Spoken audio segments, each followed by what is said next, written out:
Hello, I'm David Taylor from David Taylor Web Media in Chester, and I just want to talk about search engine optimization this morning. A lot of businesses have websites out there, but the problem is that they're not getting found on search engines, particularly on page 1 or 2, when people search for keywords and phrases associated with your business niche. Most searchers will only look at page 1 and 2 of the major search engines, Google, Yahoo and Bing. That being the case, a lot of businesses ask me, how can I get my business up on the page 1 or page 2 of Google for keywords associated with their business niche? And the answer is search engine optimization. The first thing that you have to ask yourself is, what is Google trying to do? And what it's trying to do is to present consumers with the most compelling and relevant websites that it can possibly find. Now, in the bad old days, you used to be able to put keywords over and over again into a website, and the more keywords that there were, that would rank highest on search engine returns. So for example, if you were selling alloy wheels and you put the words alloy and wheels 1,000 times in your website homepage, up you would come in the top few places on a Google search. That is no longer the case. Search engines have now become very much more complex and able to weed out people and sites that are trying to fool them. So you have to be very skilled at getting content out there that is relative to your business, but is going to get found and ranked very highly. And there are basically 7 ways in which that happens. The first is called on-page optimization, and this is the way in which you use keywords and key phrases that consumers are searching for on the major search engines, how you use those words within the HTML of your site. You also need to be looking at issues like the titles that you use on your website for each page and those containing keywords.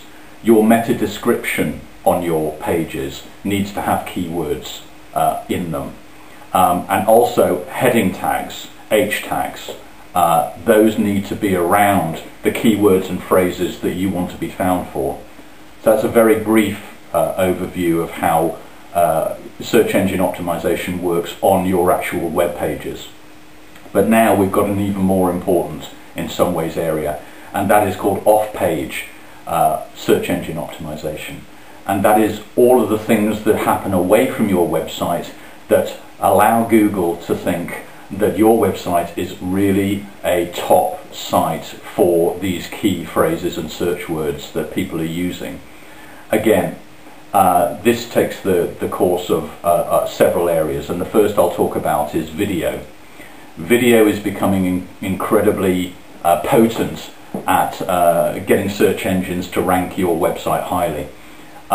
You may know that Google recently bought YouTube, the biggest video site online, and it did that for a very good business reason, and that was that YouTube is now the second biggest search engine in the world. It's no longer Yahoo or Bing. After Google, it is YouTube. And the reason for that is that people are increasingly wanting to search for video answers to their queries rather than text and photos.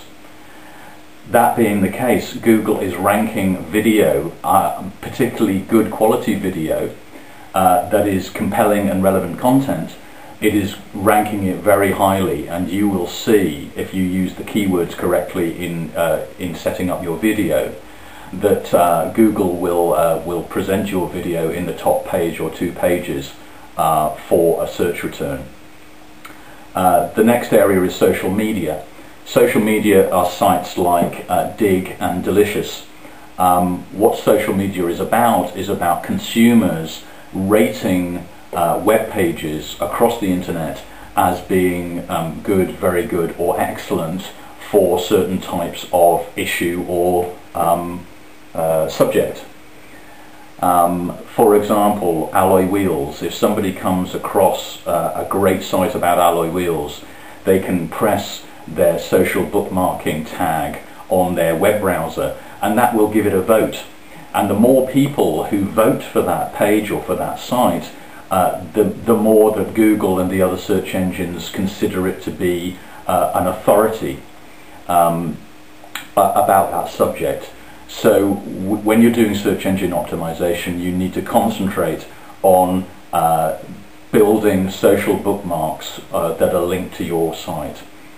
The next area is social media, and what I mean by social media are sites like Facebook and MySpace.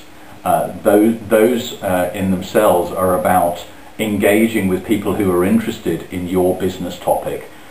For example, one of my customers is an acupuncture clinic, and I've set up a Facebook account for them, and my job is to not only put content on there that is of interest to other Facebook users, but also invite other Facebook users who have an interest in acupuncture to link to my site and keep up to date with what I'm putting on my Facebook account about acupuncture and alternative medicine, etc. So that is social media. Moving on swiftly, the next area is article marketing.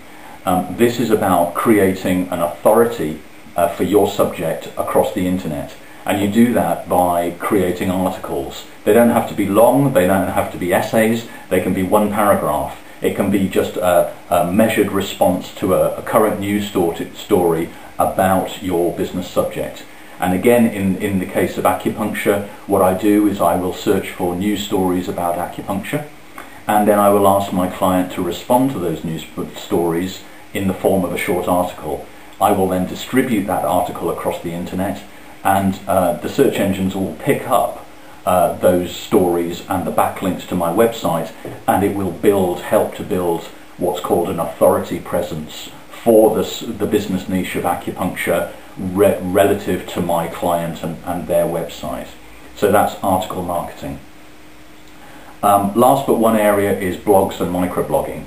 Blogs are hugely popular with the search engines because they are they are real time, they are constantly evolving with new content.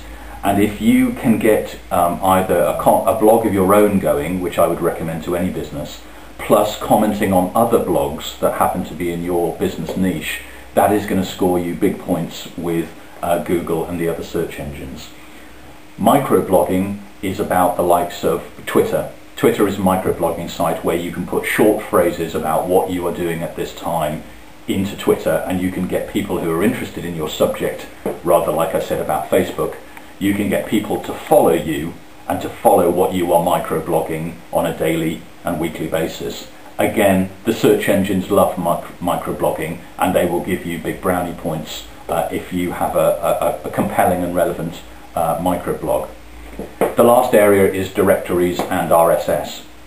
Directories don't score huge points, but they can rank well for the search engines if you use specific phrases around your business niche, keywords again in your directory entry.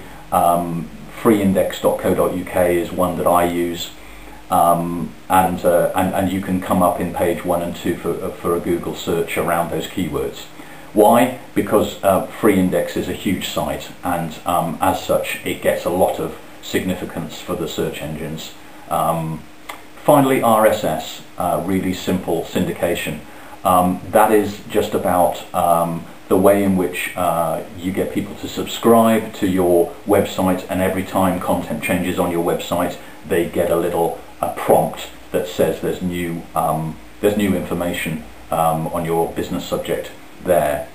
Again, very popular with the search engines, and they rely and give a lot of credibility to RSS feeds.